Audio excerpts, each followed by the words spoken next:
नमस्कार, आप सभी का आज के सत्संग में स्वागत है। ये सत्संग एक अच्छा अवसर है हम सभी का आपस में जुड़ने के लिए और यहाँ पर हम आध्यात्मिक विषयों पर बात करते हैं या कोई प्रश्न है या पूछ सकते हैं या किसी को कुछ लिख कर कहना है तो लिख कर भी बता सकते हैं या फिर कुछ बोलना है तो अपने आप को अनम्यूट करके अपनी बात रख सकते हैं। सत्संग एक हम सबके लिए एक मनोरंजन भी है और कोई तो हमारे को किसी में रुचि ज़्यादा होती नहीं है। व्यावहारिकता में, संसार में जो हम काम करने हैं ज़रूरी आवश्यकता के, वो अवश्य करते हैं पर उसमें उतना रस नहीं है। तो सत्संग एक सुरक्षा कवच भी है हम सबके लिए कि जो बात हम जानते हैं, वो उनके साथ साझा कर सकें जिसको इसमें रुचि है। तो ये एक टॉनिक की तरह भी काम करेगा। तो कुछ प्रश्न आए हुए हैं, जो मैं यहाँ पे पेस्ट करता हूँ।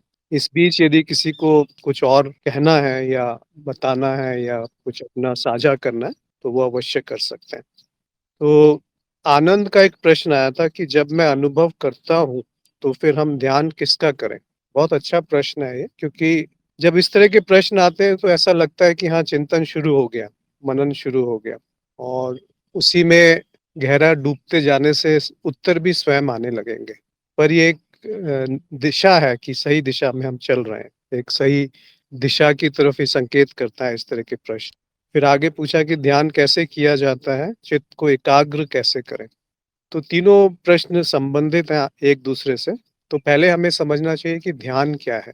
तभी तो हम जान पाएँगे कि ध्यान कैसे किया जाएगा या किस तरीके से क्या प्रक्रिया है ध्यान करने की। क्योंकि इसमें बहुत सारे मतारोपण है, बहुत सारा ज्ञान है कि ध्यान ही नहीं जानते और ध्यान कर रहे हैं और उसमें 1-2 महीने नहीं, सालों तक ध्यान करते रहते हैं। तो अगर अज्ञान है तो ध्यान नहीं होता और अगर ध्यान है तो धीरे-धीरे अज्ञान समाप्त होने लगेगा।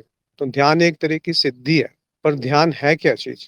ध्यान का अर्थ होता है कि अगर किसी तरफ भटक रहा है हमारी एकाग्रता, तो हर एक वस्तु से हटा करके उसे एक वस्तु या एक विचार या एक कल्पना या एक स्थिति में अपने आप को एकाग्र कर लेना ध्यान है। तो ये यहाँ ध्यान का मतलब बिल्कुल स्पष्ट होना चाहिए कि ध्यान हम किसको कहते हैं ज्ञान मार्ग में या बोधि वार्ता में, कि सब जगह से अपने आप को हटा करके एक जगह एकाग्र हो जाना, वो ध्यान है। तो उसका उपयोग बहुत काफ़ी उपयोगी है, क्योंकि अगर आप कुछ सुनना चाहते हैं तो ध्यान होना आवश्यक है। अगर ध्यान इधर-उधर भटक रहा है तो आप सुनेंगे कैसे? कुछ पढ़ना चाहते हैं तो कई बार आपने सबने अनुभव किया होगा कि एक ही वाक्य को कई बार 3-4 बार पढ़ने से भी समझ में नहीं आता क्या है। और अगर ध्यान एकाग्रता है उस समय, तो आप पूरा पैराग्राफ या 2-3 पैराग्राफ एक साथ पढ़ जाएँगे और आपको पूरी तरह समझ में आ जाएगा कि क्या कहा जा रहा है। तो ये भटकाव ना होना ध्यान है और ध्यान किस लिए किया जाता है? ताकि चित्त एक जगह एकाग्र हो पाए और ये क्षमता किसमें है? जानवरों में भी ध्यान करने की क्षमता होती है, पर उसका उपयोग क्या है? जैसे कि बगुला भगत कहते हैं कि वो बिल्कुल एकाग्र होकर के एक जगह स्थिर है और जैसे ही मछली आती है उस पे एकदम वो अटैक कर देता है, उस पे आक्रमण कर देता है। भोजन के लिए वो एकाग्र है। तो ये बहुत आवश्यक है कि आप ध्यान कहाँ पे एकाग्र कर रहे हैं, किस जगह पे आप एकाग्र कर रहे हैं। तो इसकी बहुत सारी विधियाँ हैं और ध्यान कैसे किया जाता है या चित्त को एकाग्र कैसे करें, तो चित्त की एकाग्रता को ही ध्यान कहते हैं। तो ध्यान कैसे किया जाता है उस पे भी आएँगे। पर पहला जो प्रश्न था इनका मूल कि अब मैं अनुभव करता हूँ, तो फिर हम ध्यान किसका करें? ये बहुत सुंदर विचार है कि अगर मैं ही साक्षी हूँ, मैं ही आत्मन हूँ, तो ध्यान किसका करूँ? तो इस संदर्भ में मुझे एक अवधूत गीता का कल या परसों ही एक श्लोक लिखा था, उसको मैं यहाँ फिर से पेस्ट करता हूँ, क्योंकि उस पे इसी विषय पे बात कही गई है। इसमें कहा है कि आत्मनि एव आत्मना सर्वम त्वपूर्णम निरंतरम ध्याता ध्यानम न ते चित्तम निर्लजम ध्यायते कथम। तो थोड़ा सा इसको अगर गहराई में समझेंगे तो बहुत आसानी से समझ में आ जाएगा कि क्या कहना चाह रहे हैं। आत्मनि एव मतलब जो कुछ भी है वो मैं ही हूँ, मुझ में ही है, मेरे अंदर है। आत्मनि एव मैं ही हूँ। आत्मना सर्वम, और जो कुछ भी है वो भी मैं ही हूँ। यानी कि दोनों चीज़ें, सब कुछ मेरे अंदर है और जो कुछ भी दिखता है वो मैं हूँ। सर्वम त्वपूर्णम निरंतरम, तो वो जो है आत्मन, वो कोई भिन्न नहीं है, वो मैं ही हूँ और वही पूर्ण है, वही निरंतर है, मतलब ना उसका आदि है ना उसका अंत है। फिर दूसरी जो पंक्ति है उसमें कहते हैं ध्याता ध्यानम न ते चित्तम। जो चित्त है वो बहुत सारे भेद बना देता है, जैसे कि ध्याता एक ध्यान करने वाला है और किसी पे ध्यान किया जा रहा है, ध्येय न ते चित्तम, मतलब चित्त भी मैं नहीं हूँ। निर्लज ध्यायते कथम, तो अगर ये है कि सब कुछ मैं ही हूँ और सब कुछ मुझ में है, अगर ऐसा सत्य है, यही ब्रह्मन है, यही आत्मन है, यही तत्व है, वही पूर्ण है और वही निरंतर है। जब ये सब कुछ है, तो कैसे मैं ध्यान करूँ? उसमें ध्यान करते हुए मुझे शर्म नहीं आएगी क्या? निर्लज्ज ध्यायते कथम। एक तरीके से ये शर्मनाक चीज़ है कि मैं ध्यान कर रहा हूँ, क्योंकि ध्यान करने में विभाजन हो ही जाता है कि एक ध्यान करने वाला और एक जिस पे ध्यान किया जा रहा है। वैसे ये बात और है कि अंत में जो ध्यान कर रहा है और जिस पे ध्यान कर रहा है, उसका भेद धीरे-धीरे समाप्त होने लगता है। पर ये जो श्लोक है दूत गीता का, ये शुरुआत में सबके लिए लागू नहीं होता, क्योंकि शुरुआत में ध्यान बनाना आवश्यक है। तभी तो हम प्रगति कर सकते हैं और आगे बढ़ सकते हैं, समझ सकते हैं कि क्या कहा जा रहा है, उसका अर्थ क्या है। और इस तरह के प्रश्न आते हैं कि जब मैं ही अनुभव करता हूँ तो फिर ध्यान किसका करें? तो अंत में साधना छूट जाती है, अंत में ध्यान छूट जाता है। ध्यान करना नहीं होता, ध्यान होने लगता है। मैं अपना ही अनुभव बताता हूँ। लगभग 20 साल मैंने भी बहुत इधर-उधर प्रयत्न किए, ध्यान करने के प्रयास किए, आँखें बंद करके घंटों बैठने का प्रयास किया, परंतु अज्ञान था। अज्ञान क्या था कि ध्यान करके कुछ मिल जाएगा, कुछ प्राप्त हो जाएगा, कुछ शांत मन शांत हो जाएगा। मुझे समझ में आ जाएगा कि सत्य क्या है, मुझे दिख जाएगा, कोई ऐसा विशेष अनुभव सा हो जाएगा। और इस तरह की अनेक धारणाएँ कि जो जीवन में मैं चाहता हूँ वो प्राप्त होने लगेगा। क्यों? क्योंकि मैं अच्छा हो गया ध्यान करने से, मैं सुपीरियर हो गया, मैं बाकी लोगों से ज़्यादा सक्षम हो गया। ये सब मूर्खता है। कब तक हम, यही अज्ञान है। तो जब आपको यही नहीं पता कि ध्यान क्या है, जैसे मैं अपनी ही बात बताता हूँ, तो कैसे आप ध्यान करने बैठे हैं? जब आपको यही नहीं पता कि आपको मुंबई जाना है और आप दिल्ली में हैं, तो मुंबई कैसे पहुँचेंगे? पहले तो ये पता होना चाहिए ना कि मुंबई जाना है और मुंबई क्या है? मुंबई जाने के क्या-क्या साधन हैं? वैसा ही ध्यान के साथ इतनी सारी गलत धारणाएँ हैं, उपलक्ष्य, मतलब क्या-क्या नहीं करते लोग ध्यान के नाम पर। तो वो सब हमें थोड़ा-सा मनन करना चाहिए कि ध्यान वाक़ई ही मैं समझ पाया हूँ क्या है, और अगर समझ गया हूँ, तो धीरे-धीरे ध्यान छूटने लगता है। तथाकथित ध्यान की आँख बंद करके बैठना और घंटों बैठे रहना, उससे कोई बहुत बड़ी उपलब्धि हो जाएगी, तो वो समय व्यर्थ करना ही है। पर वो शुरू में आवश्यक इसलिए है कि थोड़ा बहुत ध्यान आपको चित्त को एकाग्र करने के लिए आवश्यक होता है, जो धारणा, ध्यान, समाधि। पतंजलि ने कहा है कि पहले यम नियम कीजिए, जो आवश्यक है वो करना है और जो अनावश्यक है उसको छोड़ते रहना है। फिर प्राणायाम, मतलब साँसों पे थोड़ा ध्यान आना चाहिए। फिर उसके बाद आसन, मतलब एक जगह आप सुखपूर्वक बैठ सकें।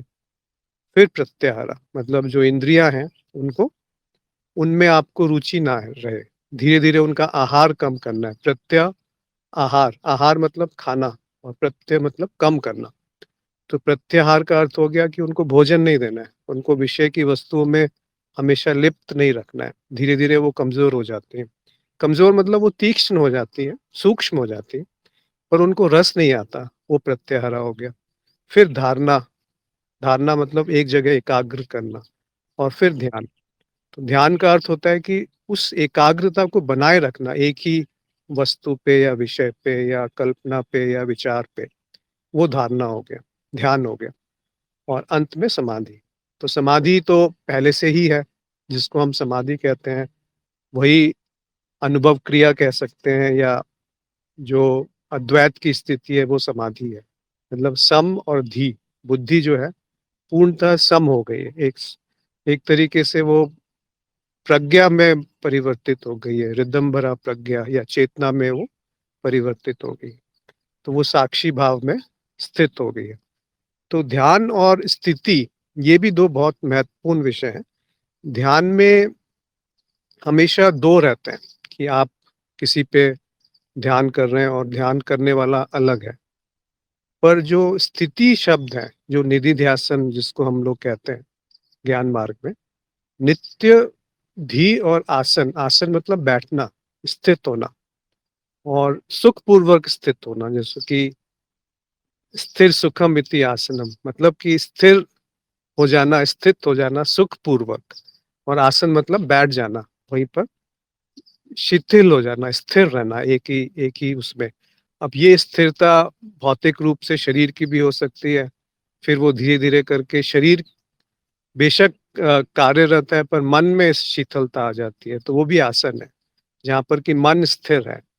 तो ध्यान और स्थिति, ये 2 शब्द समझ लीजिए तो आपको ध्यान से धीरे-धीरे स्थिति में आना है। अब ये स्थिति क्या चीज़ होती है कि अपने स्वरूप को एक बार जान लिया कि वो क्या है, जैसे कि साक्षी। तो साक्षी तो हमेशा है, चाहे वो अज्ञानी है या ज्ञानी है। साक्षी तो दोनों अवस्थाओं में रहेगा, दोनों दोनों के साथ साक्षी हमेशा मौजूद रहता है।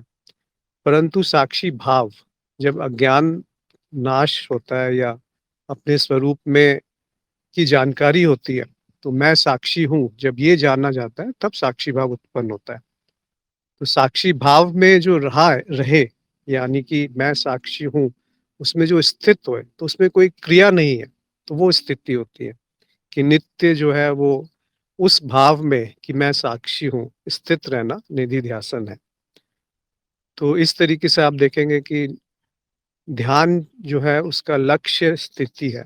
ध्यान का लक्ष्य एकाग्रता से शुरू होकर के स्थिति में समाप्त होता है। तो वो स्थिति में ही हमें जाना है। अगर ये ज्ञान नहीं है कि ध्यान क्या चीज़ है, उसका लक्ष्य क्या है, और सबसे महत्वपूर्ण, जब तक कि कृपा ना हो, जब तक कि गुरु ना हो जीवन में, जब तक कि सद्गुरु ना हो, तब तक ध्यान नहीं लगेगा। और वो आएँगे तो ध्यान समझ में आ जाएगा कि क्या चीज़ है ध्यान, किस चिड़िया का नाम है ध्यान। और उसके बाद ध्यान बहुत स्वाभाविक रूप से लगने लगता है, उसमें कोई प्रयत्न नहीं होता। उसमें भटकाव जो है वो शरीर में समाप्त होता है पहले, फिर मन में धीरे-धीरे उसी का प्रभाव आने लगता है और अंत में मन भी एक तरीके से एक उपकरण की तरह दिखता है कि वो है तब भी ठीक है, वो बेचैन है तब भी सही है, वो दौड़ रहा है तब भी ठीक है, फिर एकाग्रता है या नहीं है, दोनों स्थितियों में सम रहती है बुद्धि, और वही समाधि की स्थिति है। हल्दर ने कुछ लिखा है कि 1, 2, 3, 4, 7 और 8, हम सीधे 8 पर जाना चाहते हैं। जी हाँ, ये मतलब इसमें प्लस और माइनस दोनों हैं, इसके लाभ भी हैं, नुकसान भी हैं कि अगर शरीर में कोई रोग है या यम-नियम पालन नहीं कर रहे हैं, तो कैसे आप आगे के जो स्टेप्स हैं, उनमें कैसे आप जा पाएँगे? पर इसका विपरीत भी सही है, जो ज्ञान मार्ग में होता है। योग मार्ग में नीचे से ऊपर जाते हैं आप, यम, नियम, आसन, प्राणायाम, प्रत्याहार, धारणा, ध्यान और समाधि।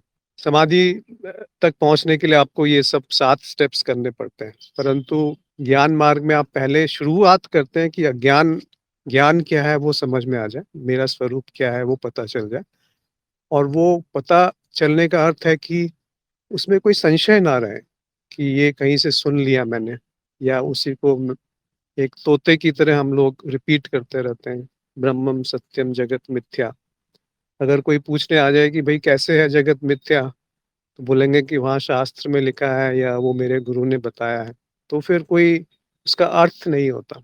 उसको अपनाना है, उसको स्वयं में सब तरीके से ठोक कर, पीट कर देख लेना है कि भई और कुछ है नहीं, यही सत्य है। तो जब वो आपका एक अंग बन जाए, उस आपको कोई संशय ना रहे, तब जो स्थिति होती है, चित्त में एकाग्रता अपने आप बनने लगती है। और वो जो 2 बातें बहुत महत्वपूर्ण हैं, वो हैं कि कृपा और सद्गुरु का होना, और उससे समर्पण हो जाता है। तो बुद्धि भी समर्पित हो जाती है, तो ध्यान अपने आप घटित होता है। तो उसके लिए कोई बहुत विशेष प्रयत्न नहीं करना। अगर बहुत प्रयास करना पड़ रहा है तो वो थकान ज़्यादा देगा, ध्यान कम लगेगा। और जब अज्ञान का नाश है, अशुद्धियाँ कम होने लगी, तो ध्यान स्वतः लगता है, फिर उसमें प्रयत्न नहीं रहता, प्रयास नहीं रहता, सहज हो जाता है। तो मुझे आशा है कि आनंद को इसका उत्तर मिला होगा कि जब मैं अनुभव करता हूँ, तो फिर हम ध्यान किसका करें? देखिए, अनुभवकर्ता कुछ नहीं करता। अनुभवकर्ता नाम है कि अनुभवकर्ता, पर वो कुछ कर नहीं रहा है वहाँ पे। तो जब मैं अनुभव करता हूँ, ये समझ है और ये समझ बिल्कुल प्रगाढ़ है, बिल्कुल ठोस है, तब ध्यान हो ही जाएगा, उसमें कोई विकल्प बचेगा नहीं फिर। तो ध्यान किसका करें? अपने स्वरूप का ध्यान कर लें कि मैं ही अनुभव करता हूँ। इसी पे एकाग्र हो जाएँ, जब इधर-उधर भटकाव हो। देखिए 3 अवस्थाएँ होती हैं, सभी लोग जानते ही हैं, जागृत अवस्था, सूक्ष्म अवस्था और सुषुप्ति। सूक्ष्म में ही स्वप्न भी मान के चलें, तो 3 अवस्थाएँ हो गई। अब इनको आप बढ़ा सकते हैं और कम कर सकते हैं। जैसे कि अगर आपको आवश्यक है, आप ड्राइव कर रहे हैं और लंबा सफ़र तय करना है, तो आप जागृत को खींच लेंगे। मतलब हो सकता है आप रोज़ 12-14 घंटे 12 घंटे जागते हैं या 13 घंटे जागते हैं, आप उस दिन 14, 16, 15-16 घंटे भी जाग जाएँगे। यानी कि आप जागृत अवस्था को खींच देते हैं। ऐसे ही कुछ उत्सव चल रहा है, कुछ सेलिब्रेशन चल रहा है, कुछ आपको महत्वपूर्ण कार्य करना है, तो आप उस जागृत अवस्था को खींच देंगे। वैसे ही कई बार आप स्वप्न या सुषुप्ति खींच देते हैं, मतलब आराम करना है, आज मैं 10 घंटे सोऊँगा, 12 घंटे सोऊँगा, तो वो खींच देते हैं। वैसे ही साक्षी है, साक्षी भाव, साक्षी भाव को भी आप खींच सकते हैं। खींचने का अर्थ है कि जब ज़रूरत है, तब आप उसको खींच लीजिए, तब उसको आप बढ़ा दीजिए और जब आवश्यक नहीं है, तो सहज सहज रूप में, मतलब क्या आवश्यकता है? अगर सब कुछ ठीक चल रहा है, कोई परेशानी नहीं है, कोई अवसाद नहीं है, कोई रोग नहीं है, कोई कष्ट नहीं है, तो चेतना है या नहीं है, उसमें कोई फ़र्क नहीं पड़ता, सब कुछ अच्छा ही चल रहा है। परंतु कुछ परेशानी हो गई, किसी ने आपको कुछ उल्टा-सीधा कह दिया, कुछ घर में, कुछ दोस्तों में, कुछ कार्यालय में, या कोई शरीर में रोग आ गया, कोई त्रासदी है, कुछ भी है, तब चेतना होनी आवश्यक है, या साक्षी भाव होना ज़रूरी है। तब उसको आप बढ़ा दीजिए, खींच दीजिए। तो वैसे ही जैसे जागृत को आप बड़ा-छोटा कर देते हैं, तो साक्षी भाव भी एक अवस्था ही है। आप उसको चौथी अवस्था कह लीजिए या तुरीय अवस्था कह लीजिए, जिसको आप बढ़ा भी सकते हैं और घटा भी सकते हैं। यहाँ ये समझना आवश्यक है कि साक्षी यानी अनुभवकर्ता, वो हमेशा रहता है। उसका आना-जाना नहीं होता कि कभी है और कभी नहीं है, ऐसा नहीं होता। वो चाहे ज्ञान हो या ज्ञान ना हो, दोनों अवस्थाओं में नित्य है, अपरिवर्तनीय है, अनुभवों को देख रहा है और वो हमेशा ही रहेगा। इसीलिए जब मैं अनुभव करता हूँ, जब ये ज्ञान होता है, तो वही साक्षी भाव है कि मैं अनुभव करता हूँ। जब ये समझ लिया और थोड़ा आप ध्यान से देखिए, तो आप जानेंगे कि केवल एक ही ज्ञान है कि मैं अनुभव करता हूँ या मैं हूँ। अनुभवकर्ता को भी छोड़ दीजिए, मैं हूँ, मेरा होनापन या सत्ता, केवल यही एक ज्ञान है जो कि बिना किसी इंद्रियों के जाना जा सकता है। जो कि मुझे किसी आवश्यकता नहीं है, अगर मैं आँखें बंद कर दें, कान बंद कर दें, जिह्वा, स्पर्श सब कुछ बंद कर दें, फिर भी तो मैं हूँ। और ये मैं हूँ, ये हमेशा मौजूद रहता है।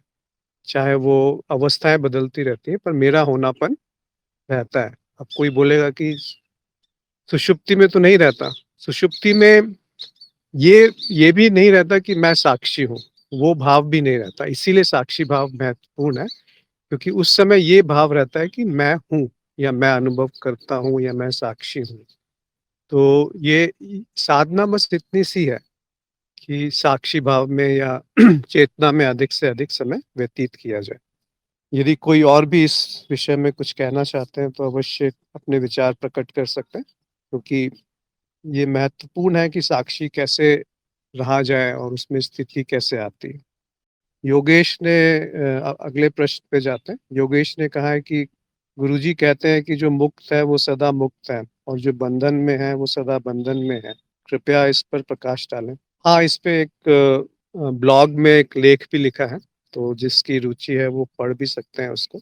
पर ये बात सही है कि जो बंधन में है, वो मिथ्या है, इसीलिए वो हमेशा बंधन में ही रहेगा, वो कभी मुक्त नहीं होगा। इसीलिए कहते हैं कि जो बंधन में है, वो सर्वदा बंधन में ही है।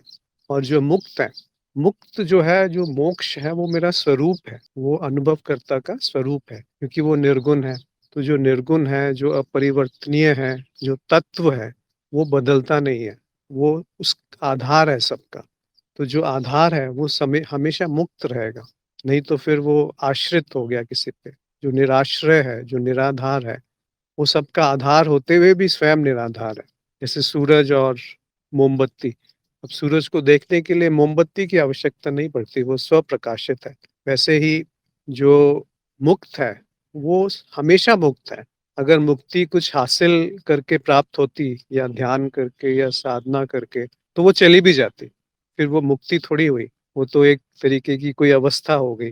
परंतु जितने भी यहाँ पे साधक गण हैं, वो सब जानते हैं कि मुक्त वही होगा जो बंधन में है, वही मुक्त होगा।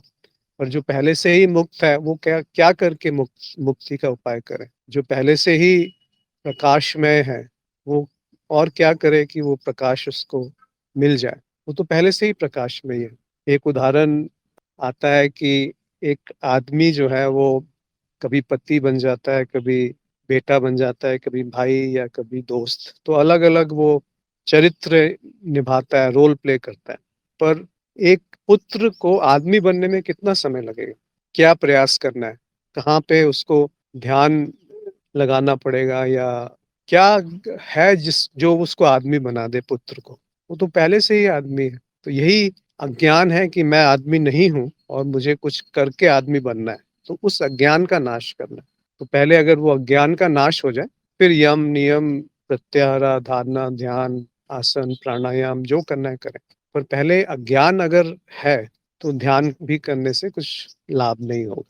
पर ये जरूर है कि ध्यान करने से एकाग्रता बनेगी, एकाग्रता बनने से अज्ञान का नाश होगा, और अज्ञान करने से, अज्ञान का नाश होने से ध्यान फिर लगने लगेगा। तो सब आपस में जुड़े हुए हैं। जैसे कि एक कुर्सी के चार पैर होते हैं, अगर आप एक को खींचेंगे तो बाकी के पूरी की पूरी कुर्सी आ जाएगी। ऐसा नहीं है कि वो एक पैर ही अलग निकल के आ जाएगा। तो वो जुड़ा हुआ है सब, ऊपर से नीचे से। जैसे कि बहुत बार ये उदाहरण दिया जाता है कि सागर की जो लहरें हैं, वो क्या सागर की गहराई से जुड़ी नहीं है, सब जुड़ा हुआ है आपस में। तो अज्ञान क्या है कि मैं भिन्न हूँ और वो भिन्न है, जो परिच्छिन्नता बोलते हैं। वो परिच्छिन्नता ही अज्ञान है कि मैं कुछ हूँ और मैं ये हूँ, मैं वो नहीं हूँ। इस अज्ञान का नाश ही मूल रूप से आवश्यक है, जो कि ज्ञान मार्ग में पहले कर दिया जाता है। उसके बाद फिर बाकी की जो, क्योंकि आप ऊपर की सतह पे काम कर रहे हैं, तो ऊपर की सतह पे जो काम होता है, उससे निचली सतह को नियंत्रण करना आसान हो जाता है। और अगर आप निचली सतह पे काम करेंगे, उससे ऊपरी सतह को नियंत्रण नहीं किया जा सकता।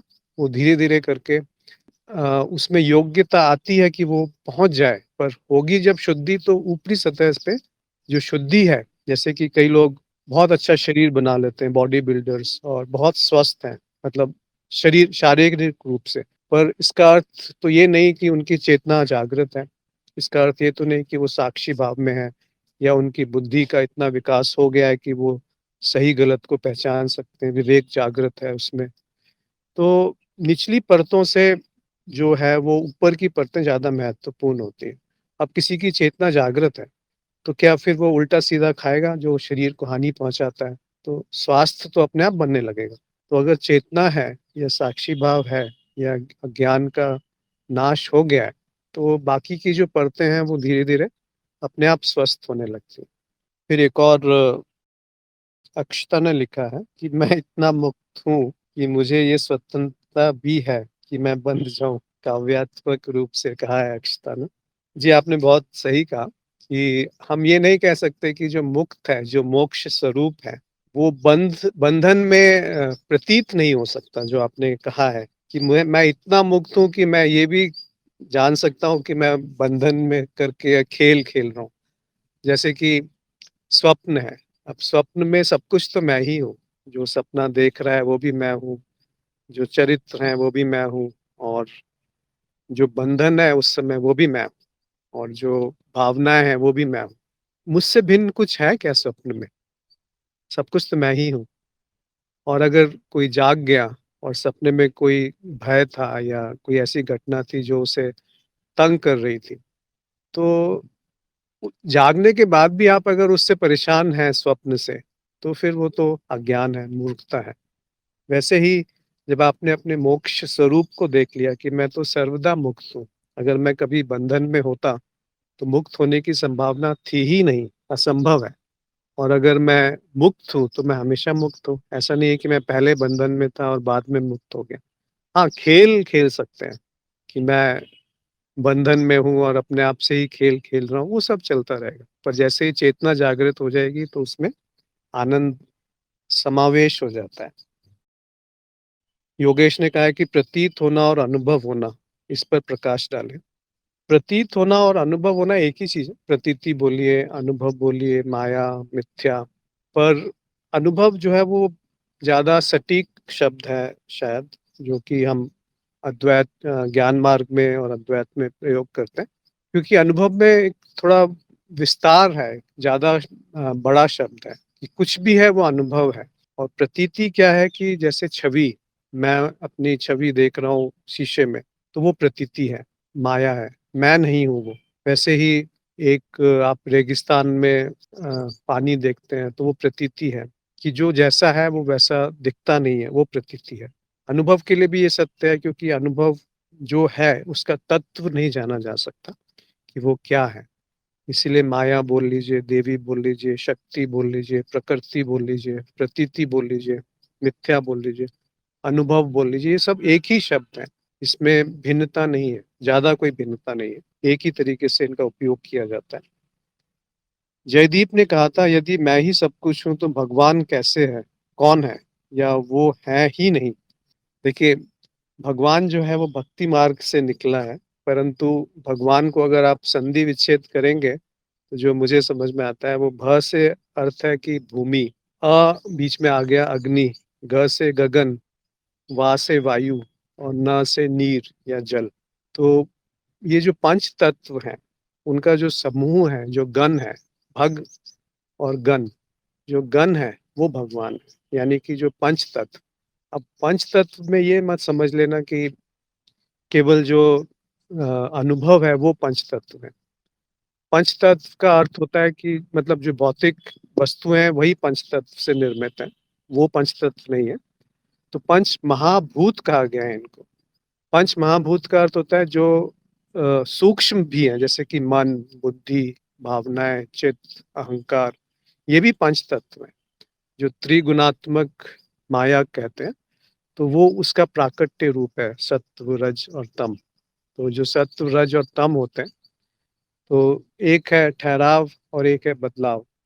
मतलब तमस हो गया ठहराव और रजस हो गया बदलाव। और इन दोनों में जब समानता होती है, जब वो एक तरीके से सम हो जाते हैं, तो वो है सत्व। तो ये जो 3 गुण हैं, इनके बीच में बैलेंस जो है, उसको हम सत्व कहते हैं।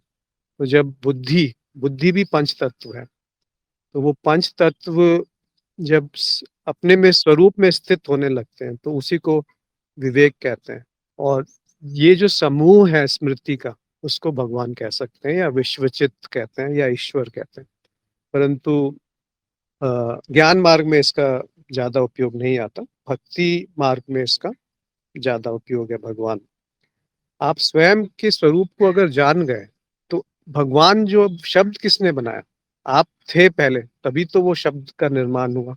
तो आप मौलिक हो गए ना।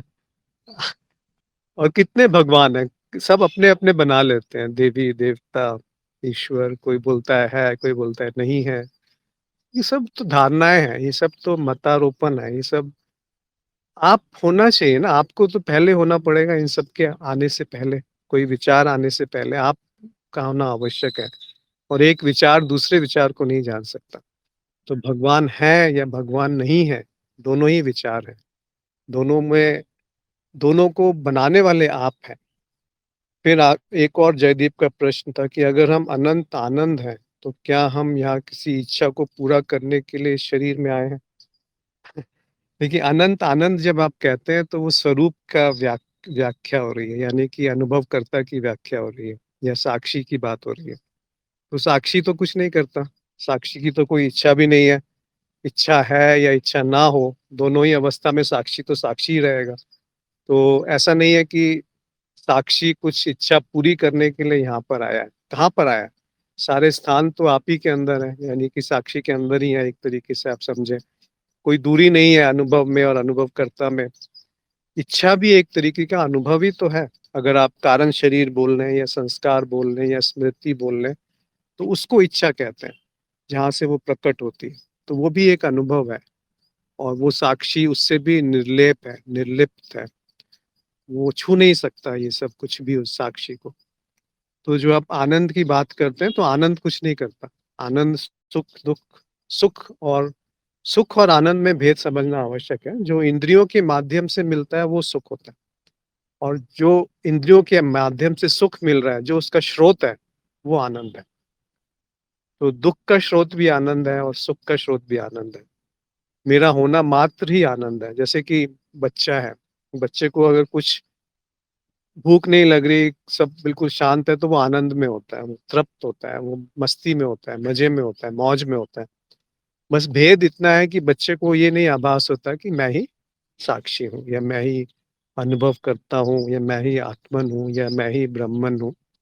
बस वो अज्ञानता भी उसमें होती है और ज्ञानी में वो अज्ञानता दूर हो जाती है और बाकी फिर वो बच्चे के जैसा ही लगभग हो जाता है।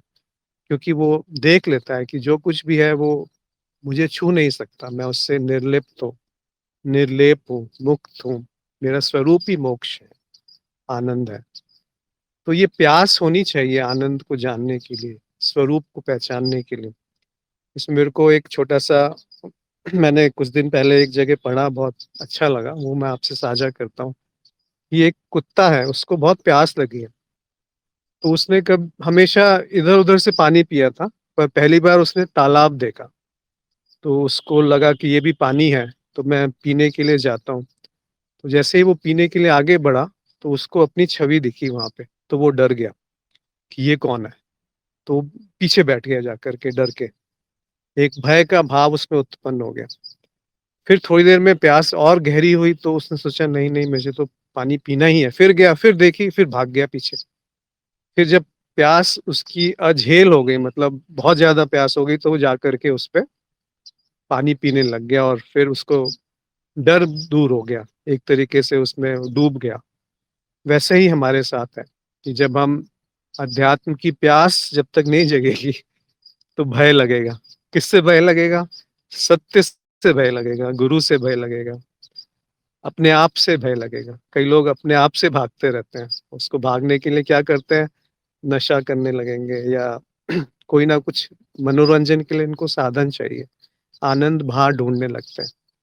वो आनंद नहीं है, आनंद तो आपका स्वरूप है। वैसे ही जब वो प्यास इतनी गहरी हो जाती है, तो आप उस पे डुबकी लगा ही लेते हैं। एक और वाक़या मेरे को आज सुबह ही ध्यान में आ रहा था कि जो हमारे लिए नैसर्गिक है, वो आनंद है। जैसे इंसान का एक बच्चा है, जब उस बहुत पैदा ही हुआ है या कुछ समय का ही है, तो उसको पानी में डालेंगे तो वो स्वाभाविक रूप से तैरना सीख जाता है।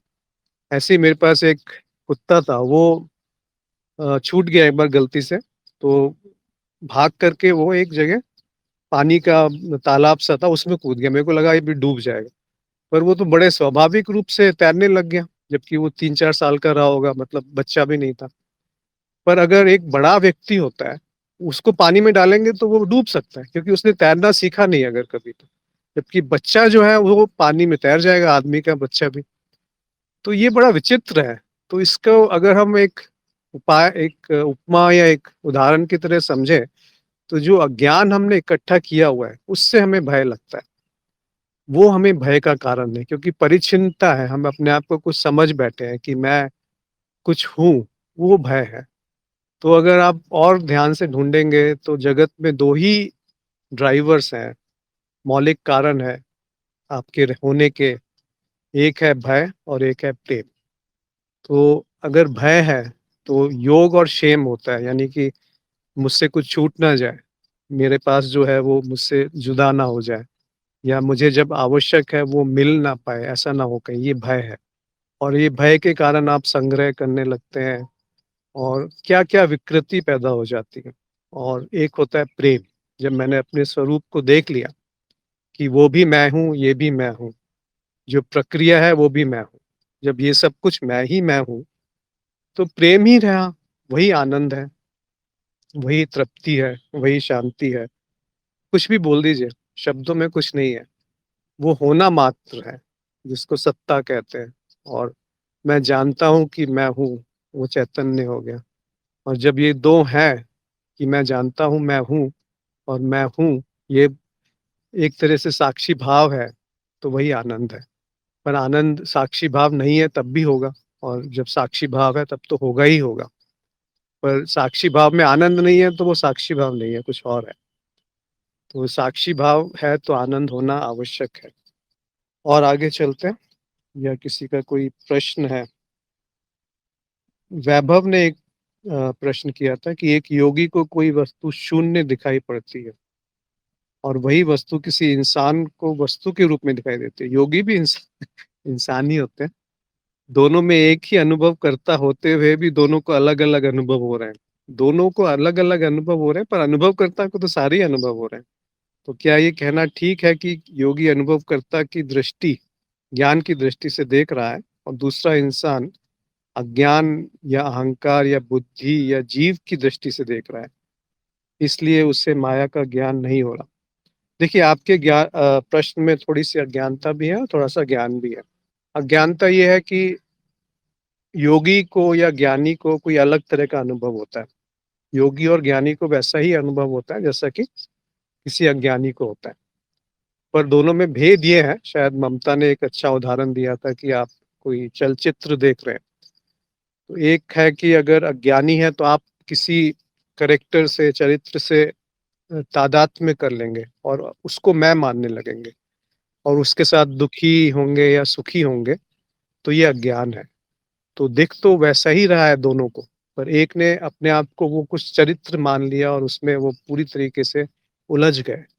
अगर उस चरित्र को कोई अच्छा बोल रहा है तो आप प्रसन्न हो रहे हैं, कुछ गाली दे रहा है तो आप दुखी हो रहे हैं। तो ये जो है ये अज्ञान है। तो उसके लिए दृश्य महत्वपूर्ण हो जाएँगे, उसके लिए घटनाएँ महत्वपूर्ण हो जाएँगी, उसके लिए परिस्थितियाँ महत्वपूर्ण हो जाएँगी। वो उनको बदलना चाहेगा, वो समझेगा कि मेरे दुःख का कारण ये परिस्थितियाँ हैं, ये व्यक्ति है, ये वस्तु है, या मेरे सुख का कारण भी ये वस्तु है कि मुझे वस्तु मिलेगी तभी सुखी होऊँगा मैं। सुख बेशक आ जाए, पर आनंद तो आपका स्वरूप है। उस सुख में जो आनंद है वो आपसे उत्पन्न हो रहा है, उल्टा नहीं है कि वो वस्तुओं से आपको आनंद मिल रहा है। आनंद से सुख मिल रहा है, सुख से आनंद उत्पन्न नहीं होता। तो एक ज्ञानी को भी वही अनुभव होते हैं, पर ज्ञानी उससे तादात्म्य नहीं करता।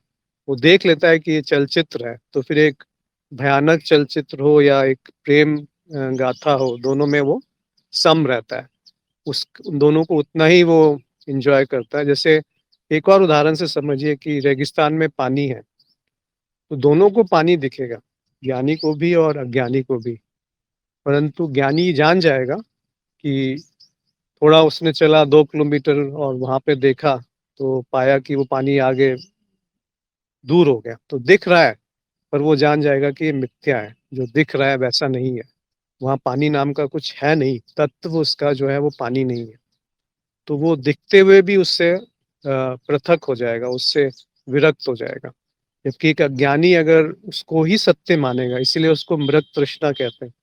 जो मृग है, जो मृग मरीचिका कहते हैं, जो हिरन है, शायद वो ये भेद नहीं जान पाता कि ये पानी मिथ्या है और उसके पीछे भागते-भागते वो रेगिस्तान में इतना गहरा चला जाता है कि वो वापस नहीं आ पाता।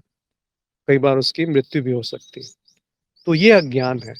वैसे ही ये जानना कि मैं शरीर नहीं हूँ, ये ज्ञान है, और मैं शरीर हूँ, मैं मन हूँ, मैं चित्त हूँ, मुझे ये चाहिए, मुझे वो चाहिए, ये सब अज्ञान है। तो ज्ञान और अज्ञान केवल दृष्टि का भेद है।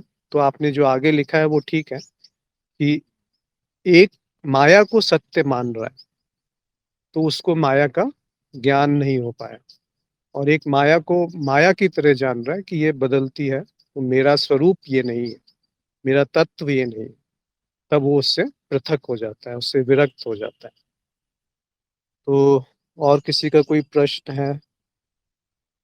सुगन ने लिखा है, क्या चेतना इतने जागृत हो सकती है कि शरीर में कैसी भी बीमारी को देख सके या कभी कहीं भी सिस्टम में कमी हो तो पता लग जाए? बिल्कुल हो सकती है, इसमें आपको शक क्यों है? और अगर आप प्रयोग करेंगे तो आप जान पाएंगे कि चेतना जब है तब क्या है और जब चेतना नहीं है तब आपके शरीर में क्या है। देखिए, बीमारी के समय चेतना हो भी सकती है और चेतना नहीं भी हो सकती है, तो दोनों अवस्थाओं में प्रतिक्रिया बदल जाएगी। जैसे बीमारी को छोड़िए, अगर आप अपने प्रति सजग नहीं है कि अंदर क्या-क्या गतिविधियाँ चल रही हैं, तो जो विचार आता है वैसे आप उस पे बिल्कुल प्रतिक्रिया कर देते हैं या उस पे कोई कार्य कर बैठते हैं, उसमें कोई भेद नहीं होता। तो अगर आप देखेंगे तो बहुत बारीक-सा भेद है, जैसे कि पागल, पागल व्यक्ति किसको कहते हैं? जो विचार आया उसने एक्ट कर दिया, उसमें कोई गैप नहीं रहा, कोई अंतराल नहीं हुआ। और एक विवेक की व्यक्ति क्या है कि वो थोड़ा अंतराल, थोड़ा समय उसको मिल जाता है। जैसे तेंदुलकर था और हो सकता है बुमराह जो बॉलर है जिसको बैटिंग नहीं करनी आती, और एक सचिन तेंदुलकर है जिसको, या विराट कोहली, वो एक ही गेंद पे 2-3 तरह के शॉट्स मार सकते हैं। जबकि जो बुमराह है वो सीधी गेंद को भी उतनी अच्छी तरह से नहीं मार पाएगा। तो इसका अर्थ क्या हुआ? इसका अर्थ है कि जब चेतना होती है तो आपके पास समय होता है। आपके पास प्रतिक्रिया करूँ या ना करूँ, ये स्वतंत्रता आ जाती है। वही साक्षी भाव का एक तरीके से अ, उसका है, वो ये जाना जाता है इस तरीके से। तो अगर बीमारी है, तो उस पे भी आपको प्रतिक्रिया नहीं करनी है। मतलब अगर चेतना है, तो आप देखेंगे कि वो बीमारी जो है वो शरीर में है, मैं शरीर नहीं हूँ, तो आप उससे ज़्यादा व्यथित नहीं होंगे। तो व्यथित होने से बीमारी बढ़ जाती है। जैसे कि कहीं चोट लगी, अब आप उस चोट को स्वीकार ही नहीं कर रहे हैं कि ये कैसे लग गई है, दर्द हो रहा है। मैंने एक देखा था, एक व्यक्ति के हाथ में बहुत चोट लगी हुई थी, बहुत बुरी तरह से हाथ में उसके ज़ख्म था।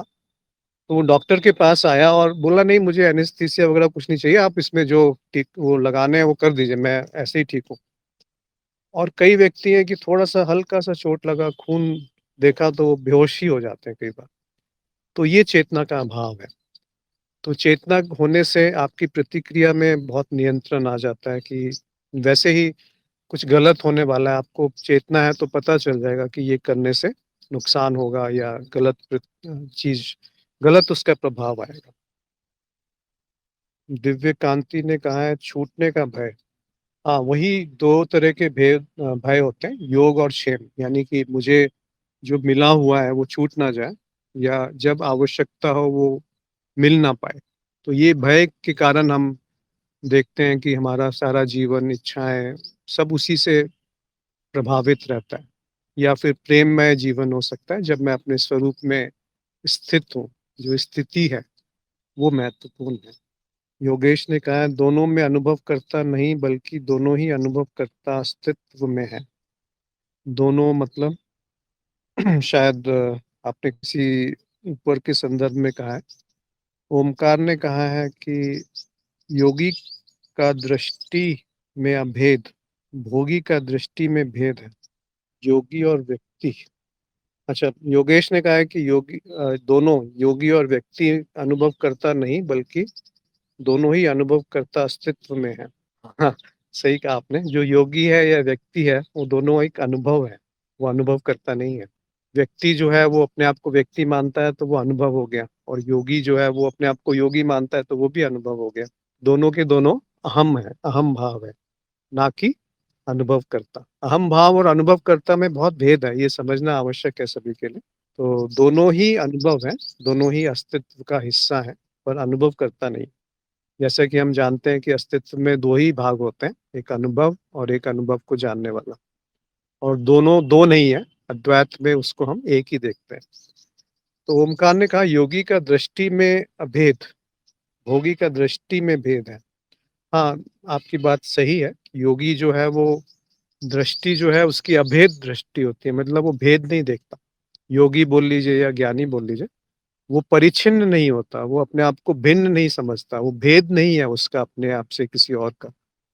वैसे ही जैसे कि आपके शरीर में इतने सारे अंग हैं, पर आप कहते हैं मैं, आप अपने आप को बहुत सारा हूँ, ये नहीं कहते ना कि मैं अनेक हूँ। आप कहते हैं मैं एक ही हूँ, जबकि अंग तो अनेक हैं। तो अंगों को आप एक मान करके उसको अभेद दृष्टि से देखते हैं और एक मान लेते हैं। तो आप एक हाथ से दूसरे हाथ को जब सहलाते हैं तो उसको धन्यवाद नहीं करते कि हाँ, हाँ, मैंने तुम्हारे को चोट में मरहम लगा दिया। या फिर आपके दाँत के बीच में अगर जिह्वा आ जाए, तो आप दाँत को तोड़ नहीं देते कि क्यों काट लिया मेरे को। दोनों को आप एक ही मानते हैं, और वो जब एकता होती है, तो उसमें प्रेम होता है। वैसे ही अगर आपकी दृष्टि ऐसी हो जाए ज्ञानी की या योगी की, कि जो कुछ भी है मैं ही हूँ, मेरा ही अभिव्यक्ति है, मेरा ही स्वरूप है, जो कि सत्य भी है, मानना नहीं है भी तो वैसा ही। तो जब ये दृष्टि आ जाती है तो उसको अभेद दृष्टि दे कहते हैं, या परिचिनता मिट जाती है। तो उस परिचिनता के मिटते ही प्रेम उदय होता है। वही प्रेम, जो हमने बोला कि 2 ड्राइवर्स हो सकते हैं, या तो प्रेम या भय।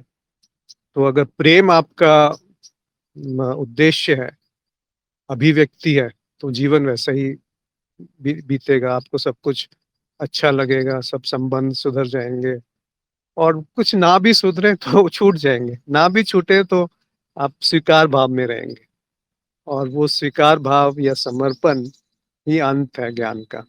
क्योंकि बुद्धि भी एक तरीके से मैल है, बुद्धि भी एक तरीके से अनुभव ही है, वो भी एक अ, जो ज्ञान है वो भी एक तरीके से बंधन है, ज्ञानम बंधम। शिव सूत्र में शायद दूसरा है कि ज्ञान भी एक बंधन है। तो ज्ञान बंधन क्यों कहा गया कि ज्ञान किसका होगा? हमेशा माया का ही तो ज्ञान होगा, और जो माया का ज्ञान होगा कि वो भी तो आपको तत्व से दूर ले जा रहा है। जो आपका स्वरूप है वहाँ पे केवल मौन है, वहाँ पे ज्ञान भी नहीं है, वहाँ पे आनंद है, वहाँ पर तृप्ति है, शांति है, प्रेम है, होनापन मात्र है। ज्ञान में क्या होता है कि मैं जानता हूँ कि मैं तत्व हूँ या मैं अनुभव करता हूँ। और जब मौन है, जब अज्ञेयता है, तो एक निश्चलता हो जाती है, एक निश्चलता आ जाती है कि आप बेपरवाह हो जाते हैं, कि ठीक है, चेतना है तब भी ठीक है, नहीं है तब भी ठीक है, उसके पीछे भी नहीं भागते। तो और किसी का कोई प्रश्न या सुझाव, या कोई कुछ कहना चाहते हैं, या अपना कोई अनुभव साझा करना चाहते हैं? दिव्य कांति ने लिखा है कि प्रतीति एक है, तो कल्पना और प्रतीति पर कुछ प्रकाश डालें। अनुभव और प्रतीति एक है, तो कल्पना अलग है, कल्पना को प्रतीति नहीं कहते। और कल्पना है कि मैंने, कल्प का अर्थ होता है कल्पना, विकल्प, यानी कि आपने कुछ मान लिया जो कि है ही नहीं। जैसे कि आपने किसी से कुछ सुन लिया कि वो व्यक्ति बहुत खराब है, तो आपने कल्पना कर ली कि वो व्यक्ति खराब ही है, मान लिया आपने उसको। पर आप उससे जब मिले, तो आपका व्यवहार देखिएगा, क्योंकि अगर किसी ने आपको पहले से बता दिया कि बहुत ही वो दुष्ट व्यक्ति है, तो जब आप उससे पहली बार मिल रहे हैं, आज तक आपने उसको देखा भी नहीं, तब भी आपका व्यवहार थोड़ा-सा भिन्न हो जाएगा उसके प्रति। तो ये है कल्पना, कि आपने मान लिया है कुछ जो कि है ही नहीं। तो वो कल्पना होती है कि आपने सफ़ेद घोड़ा देखा और उड़ता हुआ पंछी देखा। तो कल्पना कर ली कि घोड़े के पंख हैं और वो उड़ रहा है। तो ये कल्पना हो गई। मतलब 2 अ, अलग-अलग ज्ञान को मिला कर के आपने, कल्पना सही भी हो सकती है, गलत भी हो सकती है। ऐसा नहीं कि हमेशा गलत ही होगी। तो जो कुछ भी इन्वेंशंस होते हैं, आविष्कार जो होते हैं, वो कल्पना से ही तो होते हैं। आपने कल्पना की, फिर उसको आप एक तरीके से प्रकट कर देते हैं कल्पना को। तो कल्पना का हमेशा नकारात्मक प्रयोग नहीं है, कल्पना एक सकारात्मक भी है और नकारात्मक दोनों हो सकती है। तो प्रतीति क्या है कि जो दिख रहा है, वो कल्पना नहीं है। जैसे कि रेगिस्तान में पानी दिख रहा है, अब वो कल्पना नहीं है कि वहाँ पे पानी मुझे दिख ही नहीं रहा, वही कल्पना कर रहा हूँ कि रेगिस्तान में कहीं पानी है, आपको दिख रहा है। पर साथ-साथ वो ये भी पता है कि वो प्रतीति है, मतलब वो दिख रहा है, पर वो पानी है नहीं वहाँ पे। जैसे कि आप जैसे एक दर्पण है, उसमें अपनी छवि देखते हैं। तो छवि में जो आपको दर्पण से अगर 1 मीटर दूर है, तो आपकी छवि दर्पण से 1 मीटर पीछे है। तो वो क्या कल्पना नहीं है? वो प्रतीति है, वो कल्पना नहीं है। क्योंकि प्रतीति में क्या है कि जितना आप पीछे जाएँगे, वो छवि उतनी पीछे बढ़ती जाएगी। तो वो प्रतीति है, क्योंकि आप देख रहे हैं कि वहाँ कुछ है नहीं। दर्पण के अंदर कुछ गहराई थोड़ी है। दर्पण के अंदर कोई स्पेस नहीं है ना, स्थान नहीं है। पर वो दिख रहा है कि वहाँ पे आपको स्थान दिख रहा है, तो वो प्रतीति है, वो कल्पना नहीं है। कल्पना है कि आप कुछ मनगढ़ंत मान करके बैठे हैं, उसको कल्पना कह सकते हैं। और प्रतीति जो है, पर वो वास्तविक नहीं है, उसको प्रतीति कहते हैं। तो माया, मिथ्या, अनुभव, ये सब प्रतीति हैं, क्योंकि उसका तत्व वो नहीं है जो वो दिख रहा है आपको, जो आप इंद्रियाँ आपको दिखा रही हैं, बहुत सीमित है इंद्रियाँ जो दिखाती हैं, इसीलिए वो प्रतीति है। और हर एक व्यक्ति का संसार अलग होता है, हर एक जानवर का संसार अलग होता है। एक चींटी का, एक कुत्ते का, एक चिड़िया का, एक मच्छर का, सबका संसार अलग है, भिन्न है, क्योंकि वैसे ही उसके पास इंद्रियाँ हैं और वैसे ही उसको अनुभव हो रहे हैं और वैसे ही वो संसार का निर्माण करता है। तो मुझे लगता है ये स्पष्ट हुआ होगा, कल्पना, प्रतीति और अनुभव के बीच में। और किसी का कोई प्रश्न या कोई अपने आप को कुछ व्यक्त करना चाहते हैं जो हमने आज बात करी? जैसे हमने बात करी ध्यान के बारे में, ध्यान के बारे में समझना और जानना बहुत आवश्यक है कि अगर ध्यान क्या है यही समझ में नहीं आया, तो ध्यान करेंगे कैसे? तो ध्यान घटता है, ध्यान करना नहीं होता। कोई और भी अगर कुछ अपने विचार रखना चाहें? देखिए, बहुत सुंदर है ये ज्ञान। जब सद्गुरु आते हैं जीवन में, तो ज्ञान का उद्गम होता है और अंत में वो यही बताते हैं कि तुम्हारे अंदर ही तुम्हारे गुरु बैठे हैं। तो सद्गुरु का महत्व इसलिए है कि वो आपको अपने स्वरूप से मिला देते हैं, अपने स्वरूप में वो स्थित कर देते हैं। तो वो एक तरीके से इसीलिए बहुत महिमा है गुरु की। उनको तो भगवान से भी ऊपर गुरु गोविंद दोनों खड़े काकेल काहेल किसके पहले पाँव छू। तो गुरु को तो गोविंद से भी ऊपर रख दिया। वैभव ने कहा है कभी-कभी चेतना की अनुपस्थिति में कुछ गलत हो जाता है, जैसे कि गुस्सा या किसी का दिल दुखाना, और फिर जब चेतना में आने से उसका एहसास होता है, तो अपराध भाव महसूस होता है। तो इस स्थिति में क्या करना चाहिए? खुद को माफ़ करना चाहिए, गलती को स्वीकार करना चाहिए या क्या करना चाहिए? देखिए ये बहुत अच्छा प्रश्न है वैभव। इसमें बहुत सरल उपाय भी है इसका। चेतना 3 स्थितियों में जागृत होती है। एक की घटना होने से पहले आपको आभास हो जाता है कि ये करने से गलत परिणाम आएँगे और ये नहीं करना चाहिए। तो आप पहले से ही सजग हैं, पहले से ही होश है, समझदारी है, विवेक है, बुद्धि जागृत है। पर बुद्धि जो है वो काफ़ी नई परत है, तो बुद्धि थोड़ा देर से जागृत होती है, थोड़ा समय चाहिए होता है उसको। दूसरा होता है कि जब कृत्य हो रहा है, तब आपको चेतना जागृत हो गई कि ये गलत हो रहा है, अब मुझे ये करना चाहिए, नहीं करना चाहिए, आप वहाँ से हट जाते हैं या दूर हो जाते हैं। और तीसरा है कि जब घटना घट गई, उस समय कोई होश नहीं था, कोई चेतना नहीं थी, पर घटने के बाद आपको फिर अपराध बोध हो रहा है, ग्लानि महसूस हो रही है, तब क्या करना चाहिए? तो आपका प्रश्न यही है कि उसके बाद क्या करना चाहिए, कि अपने आप को माफ़ कर दें और दोबारा से वही करते रहें, तो वो भी ठीक नहीं है, या अपने आप को दोषी ठहराते रहें, वो भी ठीक नहीं है। तो उसका एक बहुत सरल उपाय ये है कि जो घटना हुई, जिससे आप संतुष्ट नहीं हैं, जो आपको परेशान कर रही है, उस घटना को दोबारा से पूर्ण चेतना में घटित होने दीजिए। कल्पना कीजिए, अभी कल्पना की बात हो रही थी। कल्पना मत केवल कल्पना कीजिए कि अभी जो घटना हुई, उस घटना में अगर मैं पूरी तरह से साक्षी भाव या चेतना में रहता, तो कैसे घटता वो? उसको दोहरा दीजिए, छोटी-छोटी चीज़ें, कि मैं वहाँ गया, उससे बात हुई, उसने ऐसा कहा जिससे मुझे क्रोध आया, फिर मुझे क्रोध नहीं आया, क्योंकि मैं चेतना में हूँ अब। तो उसी घटना को थोड़ा-सा ट्विस्ट करके, बदल करके दोहरा लीजिए। तो क्या होगा कि स्मृति उसकी भी पड़ जाएगी, जो दोबारा से आपने किया है। और वो चित्त जो है वो भेद नहीं कर पाएगा कि ये स्मृति धोखा देने के लिए है मुझे और पहले वाली वास्तविक घटना थी। तो वो आप देखेंगे कि फिर दोबारा जब वो घटना या उस तरह की परिस्थितियाँ आएँगी, तो आपके अंदर चेतना होगी या होने की संभावना बहुत बढ़ जाती है।